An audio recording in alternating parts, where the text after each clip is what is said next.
everybody, and welcome to episode 2 of the Mystical Realms podcast with me, Laura Dallaghan. Welcome back and thank you for tuning in. So, on this episode, we're going to be looking at my town, the place that I live, and that is the Mystical Isles of Avalon, otherwise known as Glastonbury. No, I don't live at the festival. I do get asked this several times a year. What? You live at the festival? Yes, I spend 350 days in a tent waiting for some music to happen. No, the festival, excellent as it is, happens about a 10-minute drive away from Glastonbury itself.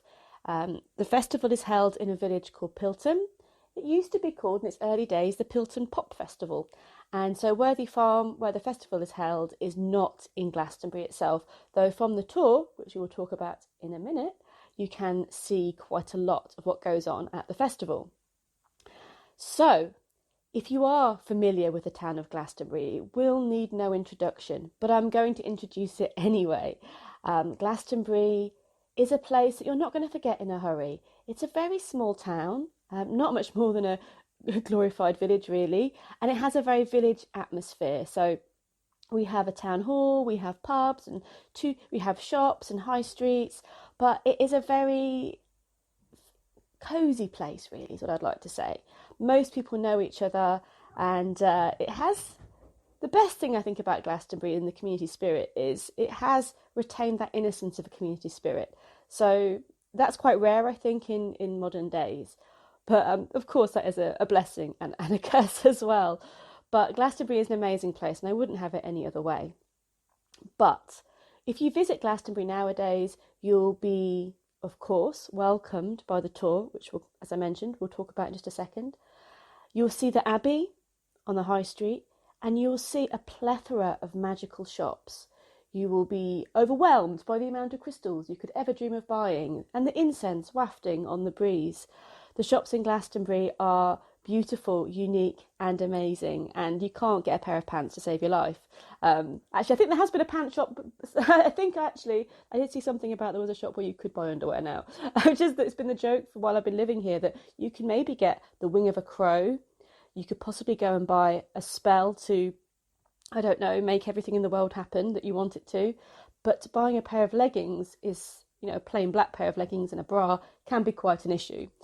But again, first world problems. We live in a magical town. I only joke about these things. I'm really blessed to live here and I absolutely adore it. It's just quite funny to have that energy of people living in this really magical way, a normal, everyday lives.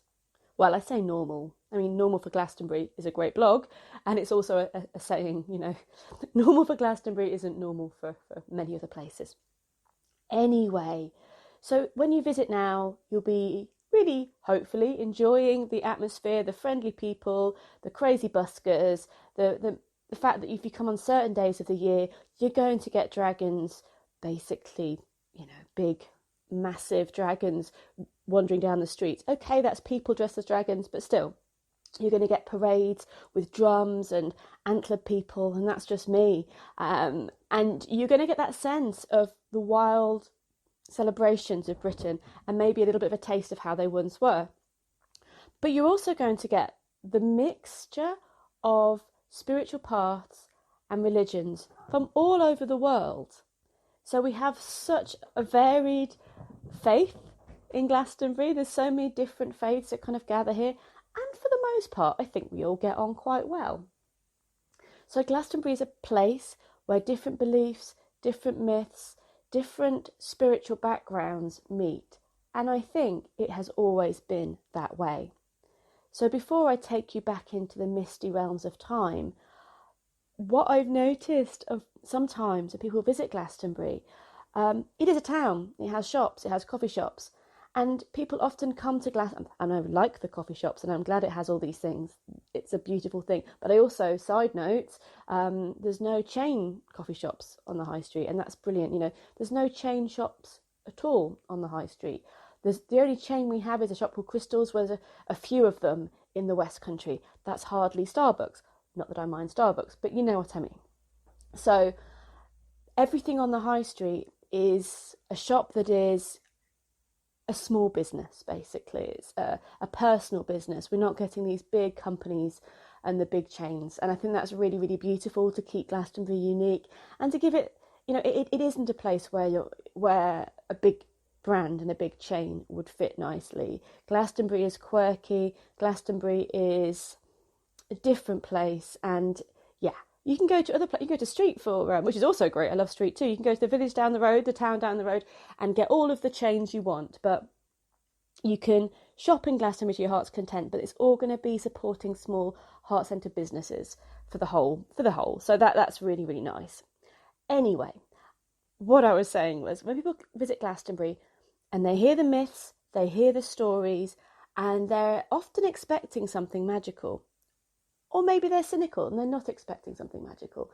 And they can look at it and go, well, it's just a load of shops, isn't it? Or it's just a hill and this. Or they can be disappointed they haven't had their Glastonbury experience. I remember talking to somebody in the White Spring. We'll talk about that later. And they said, oh, well, Glastonbury's sold out. It's not a real magical place, is it? And I just felt like you've not given it time and you've not seen it. Glastonbury, the myths of Glastonbury are the mists of Avalon. And Avalon isn't a place which is fixed and focused. Here's me, I've gone diving straight into the big topic. Oh well, let's just go there. So Avalon, which we'll talk about in this show, isn't a place with markers and boundaries like we see in the normal world. So Avalon is accessed at certain times, at certain places, like we spoke about last week, at the spiritual tides of the year, at the different festivals, or times of the day, those in-between places that I was mentioning last week. But it's also accessed by those states raised in ourselves. So, we can visit Glastonbury in a certain mood, and it's just going to be lovely, a nice village, nice countryside, nice shops, but we may not have that wow experience. And thankfully, I have to go to the post office sometimes. I can't have wow experiences every 5 minutes. But, well, I can, to be fair. But, things need doing. But you can also access it with finding that space in yourself, lifting your own energy or getting yourself into a space of quiet and connectedness. And then you will experience Avalon. So that's kind of delved deep into what I meant to talk about today. That Glastonbury as a gateway, as a portal to spiritual realms and to Avalon. So this is going to be more than one podcast we talk about this because there is so much to discuss about Glastonbury. For a small town, as I mentioned, it is brimming with myths and magic and archaeology and history. So if I try and sum this up in about 40 minutes, we're going to be rushing through. I will just do a little brief overview and we will look at different areas in more depth in the coming weeks. But also, if you're interested by anything I'm saying in this podcast, you can pop over to my YouTube channel where I have made some videos of some of the key sites in Glastonbury, so you can go and have a little look at them and see it all a bit more in depth. So, shall we go into the mists of time? Shall we visit Glastonbury of maybe, I don't know, a couple of thousand years ago, maybe even 10,000 years ago? And shall we see how the powerful points in history become magical places today? So, Glastonbury. The name Glastonbury actually comes from Inniswitrin, the town of glass. So it's a town of reflections. You'll be aware of that more because if it does rain, we flood a lot here. We are in the marshlands. We are in the levels. There's flooding all around Glastonbury. The Isle of Glass is what Inniswitrin means. And it was, for many years, an island, a peninsula, actually. It was a former island surrounded by the sea. It was tidal, and different times of the year it would be more flooded than others. And that did recede over time and change and flow. But it wasn't until the medieval era that the land here started to be drained. And then again, a couple of 100 years ago, there was more work to drain the land. And now it's mostly farming land. So the marshlands have been pushed back, really. But you still have to have the ditches and the rivers running, by the side of the fields to keep the water at bay. But this Isle of Glass has always drawn pilgrims. It has always drawn spiritual seekers and lovers of the divine. And even though it's been places around Glastonbury that have been very flooded, and as I've mentioned, an island for thousands of years, it didn't stop people living, loving, hunting and settling here. If you look at my video this week I made, or last week, sorry, on YouTube, it was about the Marshlands and about adventures in the Marshlands. So if you would like to see the Marshlands and the nature reserves there, do pop over and have a look at that after you've listened to this. But surrounding Glastonbury is marshlands, and it's been reclaimed area, which is now nature reserve, and really beautiful. And a lot of peat bog farming as well. And as unpopular as that can be, actually through the peat bog farming, many of the artefacts were found and discovered and preserved, which is a great thing in the peat bogs.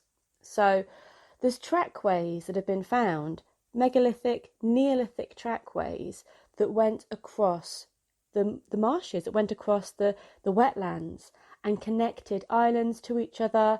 And so the people from up to 10,000 years ago, let's have a think about that for a minute, 10,000 years ago, wandering, hunting, connecting with other villages, living their lives in these marshlands and walking along these, some of them really very complexly created pathways, considering they were, the tools they were using. These are very beautifully created pathways across the marshlands, across the wetlands, and being able to hunt in this really lush, it must have been quite abundant with all the, quite a warm place, the water, the fish, the birds. It must have been quite a good place to hunt. So there is evidence of life here for up to 10,000 years and probably more, but this is what we have recorded. So I always love being out on the levels and being out in the nature reserves around here, not only because I love the nature, but because I can just picture, take away all the town and take away the houses. And actually, a few years ago, I went on a canoe on the levels. It was a special, can't normally do that, I don't think, but it was a special little event. And we were canoeing on the levels, and with the reeds kind of reaching up high and only the sound of the birds, it probably wasn't that much different all those thousands of years ago. Not much has really changed when you're kind of at that level and you're in the water and the birds and the reeds and everything's towering around you. It was really poignant and really silent and really beautiful. So after the trackways were out of use, simply because of the flooding, I think that it actually got a bit deeper with water for a while. And around the late Bronze Age and without a doubt in the early Iron Age, the lake villages were created around the Glastonbury area, which are awesome. I really get excited by lake villages. I get excited by most things. I'm a huge geek, but lake villages, they kind of have my thumbs up. And there's a couple of lake villages. There's one near Godney, between Godney and Glastonbury, just outside of Glastonbury. You can't see much. It really is a powerful place energetically, but it's not visually wow, but I find it wow because I picture the ancestors there. And there's another lake village near Mere, or in Mere, which is a place I used to live a while ago. It's about three or 4 miles out of Glastonbury.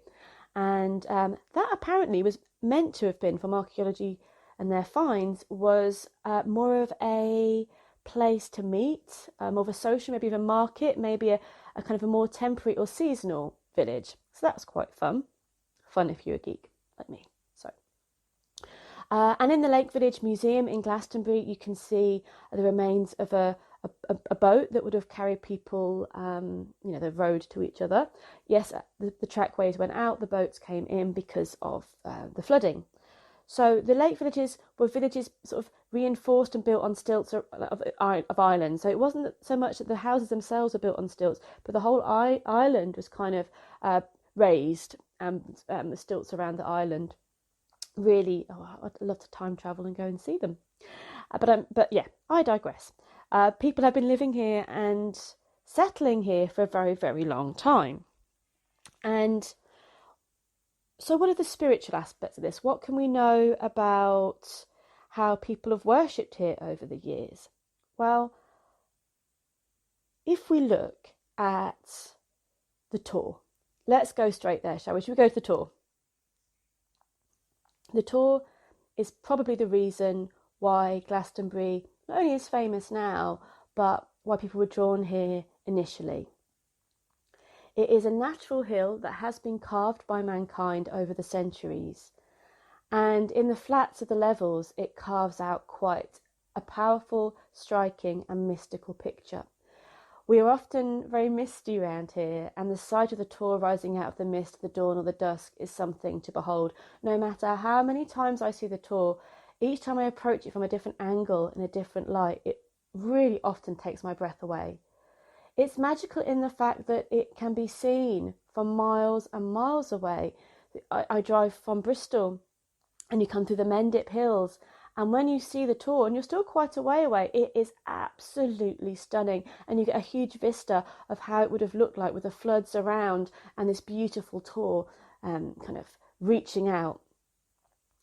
But sometimes you can be right underneath the Tor and not see it. That's the magic of it. Like, I live fairly close to it, and only if I kind of peek out the end of my balcony can I see the top of St Michael's Tower. So it's a really funny place. You can be right from the town. There's not many places in the actual town where you can see the Tor. And yet from miles away you get this amazing vista. And I do recommend, if you haven't been to Glastonbury, or if you have and you'd like to come back, do visit, do see the beauty. No matter what spiritual faith you are from or not from, it's beautiful. It's so magical to see. And no matter what the weather, well, sometimes the weather's a factor, but it can always be, it has its mood and it has its energy. But what is its history? Well, I mentioned that the natural hill had been carved by humans, and it has been carved into a labyrinth. So there's a labyrinth around the Tor, and people try and tell you sometimes that it's actually, no, it's not a labyrinth, it's farming from the Middle Ages. And like, in the shape of a labyrinth, and on both sides equally, and no, it's not the place to grow things really. But anyway, it's pretty clear, it's beyond clear, it is a labyrinth, and you can walk it, people regularly do walk it. And it is very much based, or not based on, but has a similar feel to the Cretan labyrinths. So that's carved into the Tor. It takes a few hours to do the walk, but I highly recommend walking it, and even if it's just to kind of get your head straight and to have an experience and to kind of be part of the land. Walking the labyrinth is a powerful, and it's like a commitment, it's like a pilgrimage that you're doing. So when was the labyrinth carved? We don't really know, but there's been rough guesses that it's very, very old indeed, potentially predating the Iron Age, the Bronze Age, and all of that, quite a while. But that's only guesses. We don't really know. But the origins of the Tor could be, and this is something that you can't really prove or disprove, but seem to have links to ancient goddess worship, where the land would have been the nurturing mother. And then for a while, as you see in lots of figurines and statues, the bountiful nature of the mother and the life-giving forces of the mother would have been celebrated. And also the death, it's not just about life and nurturing, it's the full cycle. So the mother represents life and death and rebirth. So that full cycle. And that would have been celebrated, honoured and revered in the land, especially in sacred places in the land.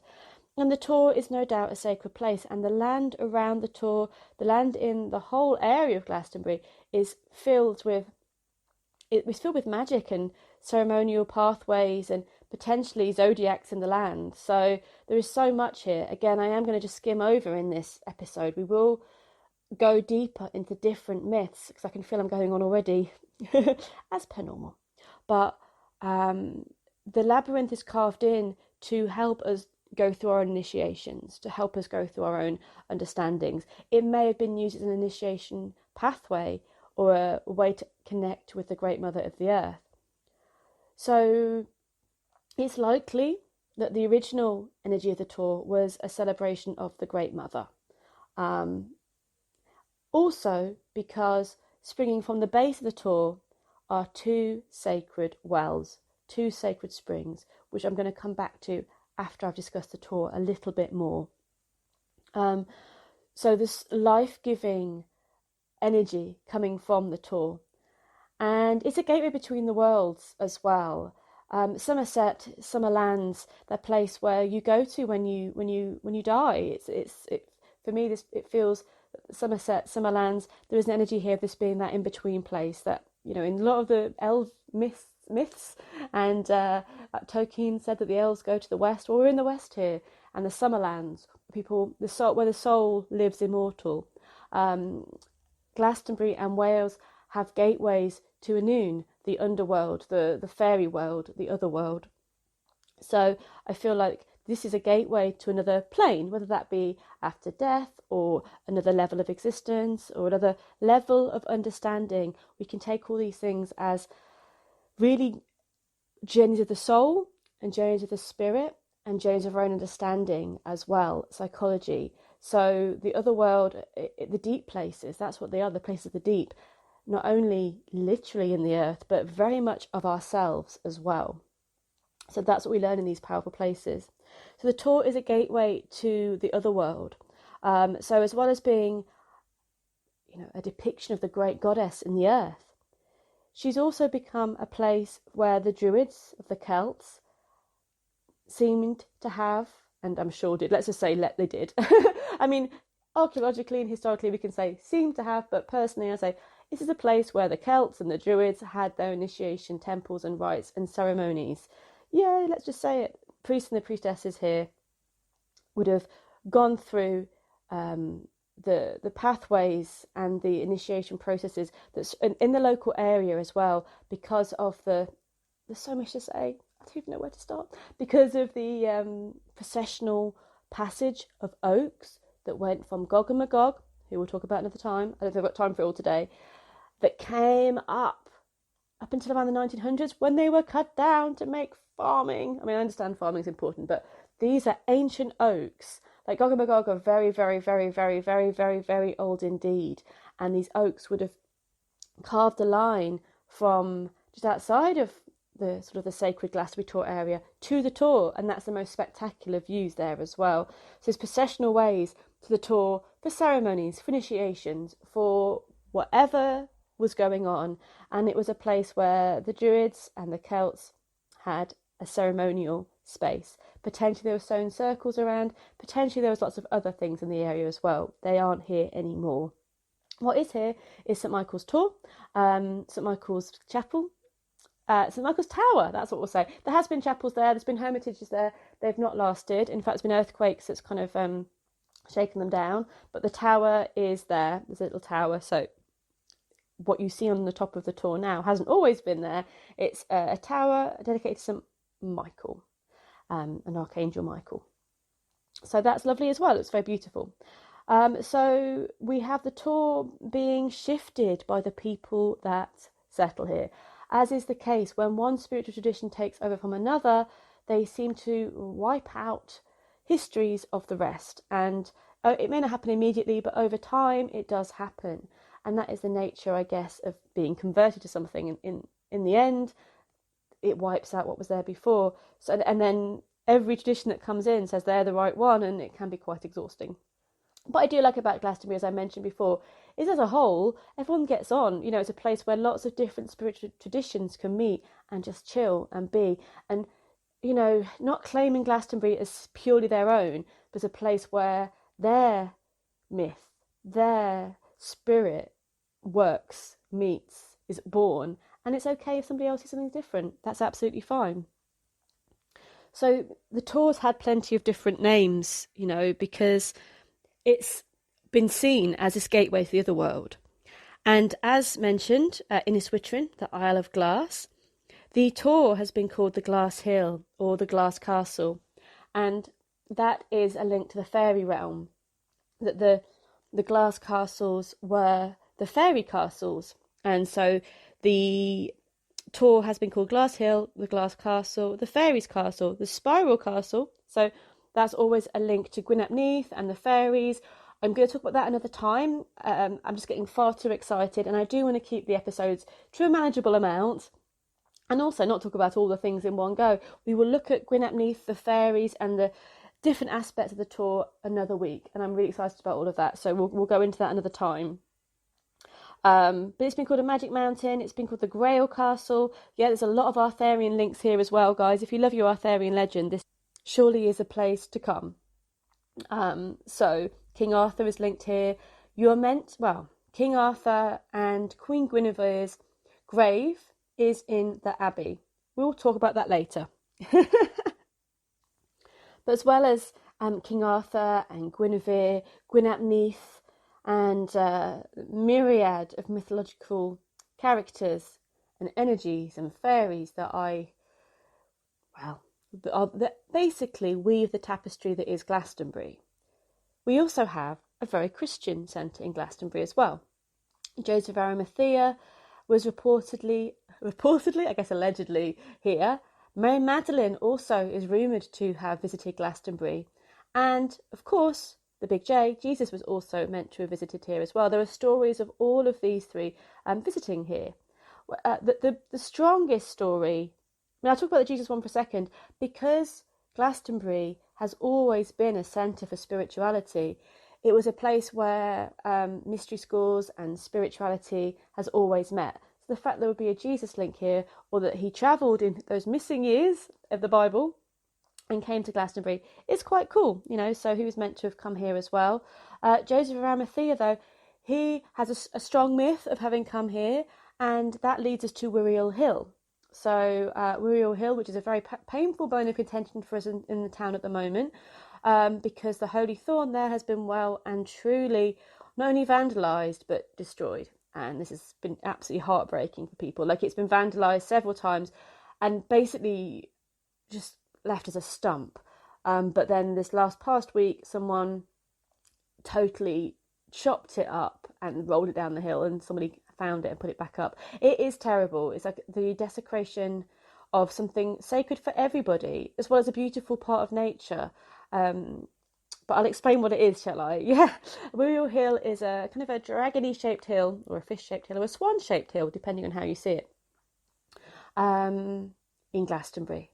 And basically, after the crucifixion, I think Joseph of Arimathea and a few of the disciples went to travelling and probably sharing the message and that kind of thing. And they came to Glastonbury and they were exhausted. And so Joseph of Arimathea rested his staff down on the hill because he was weary, Wiriel Hill. And this is a really special thorn. So the Holy Thorn, which allegedly stemmed from Joseph of Arimathea's staff, is a special thorn because it's hawthorn. It blossoms in not only May, like all of the thorns, but in December as well. So the Queen has some of the Holy Thorn sent to her every Christmas at Balmoral because she likes to have the blossoms at the table, the special blossoms of the winter blossoming of the Holy Thorn. Now, there have been cuttings taken, there are different Holy Thorns, but that was the original one and it hasn't vandalised. So it's been a lot of heartbreak around that this past week. But even though this has been vandalised several times, people still have visited the Holy Thorn and put their prayers there, sent their healing, and tied ribbons upon the little sort of boundaries of the tree. And again, if you'd like to see a video on that, this is before the final devastation of the Holy Thorn. You can still see the stump that's there, and you can see the area of Wiriel Hill, the views of the tor, and the ribbons everybody places by the tree. So that's been a very sacred place, and yeah, links to Joseph of Arimathea. And the first proto-Christian church was also meant to be here in Glastonbury. So that's quite powerful, isn't it? It's a place where the first Christian church was meant to be built. And so in the British Isles, sorry, not ever, obviously, in the British Isles. And that church went through different things. And then Glastonbury Abbey, after the original church, I think, was burned down, the Glastonbury Abbey was built. And that was one of the biggest abbeys, I think, in the country, if not the biggest abbey in the country for a while. And then that was destroyed for Henry VIII reasons and political reasons. And the abbot had bad things happen to him. We'll talk about that another time as well. So there's lots of stuff going on in Glastonbury for a small town. But the Abbey's a place that I love. You know, I love going to the Abbey because the grounds there are so beautiful. So they're very healing for me. Just walking around the land of the Abbey, it's got a real powerful energy. And there is a well in the Abbey as well. So let's go on to the wells. If you want to find out more about the Abbey, again, I've got a video on my channel. I will discuss more of these places. I do just want to give as much as I can in about 40 minutes about Glastonbury, about the overview and the spiritual pathways here. But of course, if there's anything you really want to know a bit more about, do let me know, and I can make a video or a podcast about the specific parts of Glastonbury. So before we finish, we cannot leave Glastonbury without looking at the wells. We just can't. It's one of the major attractions here and places people arrive at for healing, again, from all faiths. So, as I mentioned earlier in talking about the tour, at the bottom of the tour and coming out of the tour are, well, imagine this maybe a few hundred years ago, weaving through forests of yew, two streams, one red, one white, coursing through the hills and coming out at pools at the bottom, going in and out of the land and in and out of a yew grove, as I mentioned. And yew is the tree, a symbolic and powerful tree. It's meant to be the immortal tree because it lives so long. Apart from oak, oak is the second longest living tree, but yew is some trees are older than Jesus, basically, so thousands and thousands of years old, a couple of thousand, 3,000 years old. They are immortal trees, not to say they don't die, but they live a very, very long time and they regenerate, so it gives that impression of immortality. But also their berries, the seeds in the berries are toxic and deadly. So you have such energy here of life, death and rebirth. And of course, the yews were always planted to surround the dead. Again, the immortality, the death, the rebirth. And then the churches were built on the pagan burial grounds. So where the yews are, they were there before the churches were there, because the church built the church and where people were gathering anyway to honour their dead. So these two streams, these two underground currents weaving through the roots of the yews and coming out at the bottom in these two springs. And one of these springs is red, and the red spring is iron rich and leaves a red sediment and is linked to the blood of the goddess, the blood of the land. And the other spring is white and rich in calcium and leaves a white sediment, and it's a sweet tasting water, whereas the Chalice Well, the red stream, is a little bit more, well, irony really in its taste. And the two springs are very close to each other. The Chalice Well, the red spring, sacred to the goddess, sacred to the blood of the goddess and the blood of the land, and is a healing place and a place where beautiful gardens have been built up. Chalice Well Gardens, one of the most lovely places in Glastonbury. I totally recommend a visit to sit amongst the waters and the beautiful flowers. It's such a well-kept garden, and people go there and it's very fairy, like so fairy, so many fairy experiences there and magical experiences there. And at Chalice Well they celebrate the seasons, and there's you can go in for free at every pagan celebration. So remember last week we talked about when they were, and there's meditations and there's a fire sometimes and there's some lovely cake, so I highly recommend that.